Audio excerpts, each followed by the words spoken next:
శ్రీ గురుచరణం శ్రీమన్నారాయణీయం దశకం 100 కేశాది పాదాంతవర్ణనం. అగ్రే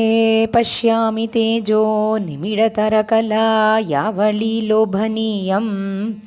పీయూషాప్లావితోహం తదను తదుతరే దివ్యకైశోరవేషం తారుణ్యారంభరమ్యం పరమసుఖరసాస్వాదరోమాञ्चिताङ्गैः आवीतं नारदाद्यैर्विलसदुपनिषत् सुन्दरी मण्डलैश्च नीलाभं कुञ्चिताग्रं घनममलतरं संयतं चारुभङ्ग्या रत्नोत्तंसाभिरामं वलयितमुदयच्चन्द्रकै पिञ्चजालैः मन्दारसृङ्निवीतं तव पृथुकबरी भारमालोकयेऽहं स्निग्धश्वेतोध्वपुण्ड्राम् अपि च सुललितां पालबालेन्दुवीतीम् हृद्यं पूर्णाणुकम्पार्णवमृदुलहरीश्चञ्चलभ्रूविलासैः आनीलस्निग्धपक्ष्मावलिपरिलसितं नेत्रयुग्मं विभो ते सान्द्रच्छायां विशालारुणकमलदला कारमामुग्धदारं कारुण्यालोकलीला शिशिरितभुवनं क्षिप्यतां मय्यनाथे उत्तुङ्गोल्लासिनासं हरिमणिमुकुरप्रोल्लसद्गण्डपाली व्यालोलत्कर्णपाशाञ्चितमकरमणि कुण्डलद्वन्द्वदीप्रम् उन्मीलद्यन्तपङ्क्ते स्फुरतरुणतरछायबिम्बाधरान्तः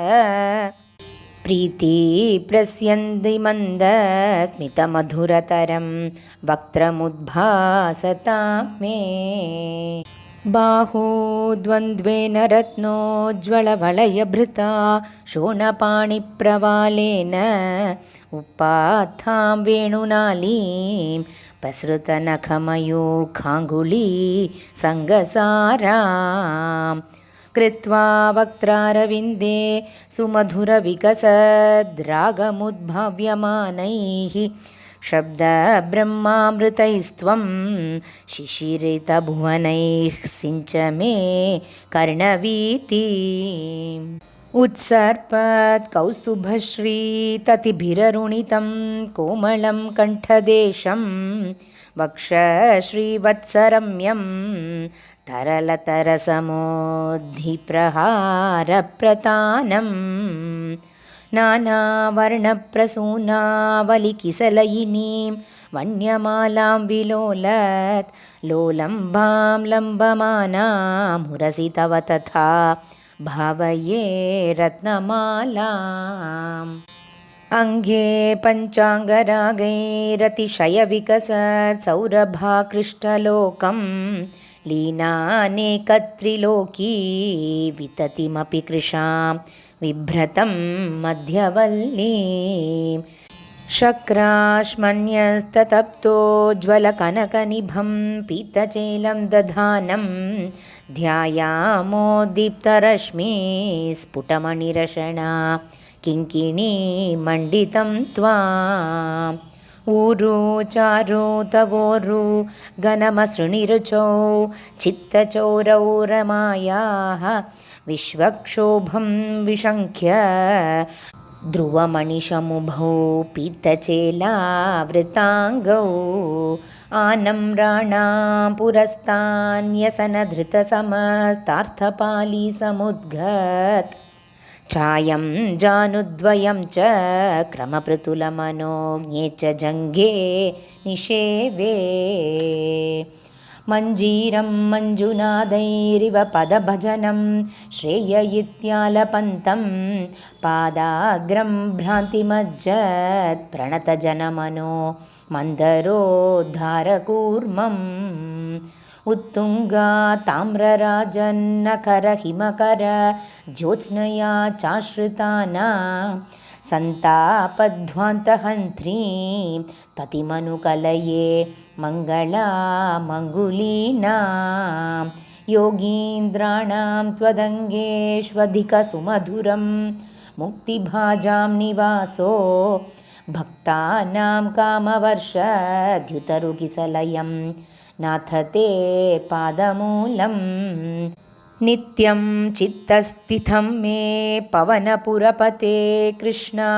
कारुण्यसिन्धो हृत्वा निःशेषतापान् प्रदिशतु परमानन्दसन्दोहलक्ष्मी अज्ञात्वा ते महत्त्वं यदिह निगदितं विश्वनाथ क्षमेर्थाः स्तोत्रं चैतत्सहस्रोत्तरमधिकतरं त्वत्प्रसादाय भूयात् द्वेधा नारायणीयं श्रुतिषु च जनुषा स्तुत्यता वर्णनेन स्फीतं लीलावतारैरिदमिह कुरुताम् आयुरारोग्यसौख्यम् इदमिह कुरुताम् आयुरारोग्यसौख्यम् इदमिह कुरुताम् आयुरारोग्यसौख्यम् सान्द्रानन्दावबोधात्मकम् अनुपमितं कालदेशावधिभ्यां निर्मुक्तं नित्यमुक्तं निगमशतसहस्रेण निर्भास्यमानम् अस्पष्टं दृष्टमात्रे पुनरुरुपुरुषार्थात्मकं ब्रह्मतत्त्वं तत्तावद्भाति साक्षात् गुरुपवनपुरे हन्तभाग्यं जनानां गुरुपवनपुरे हन्तभाग्यं जनानां सर्वत्र गोविन्दनामसङ्कीर्तनं गोविन्द गोविन्द नारायण अखिलगुरो भगवन्नमस्ते।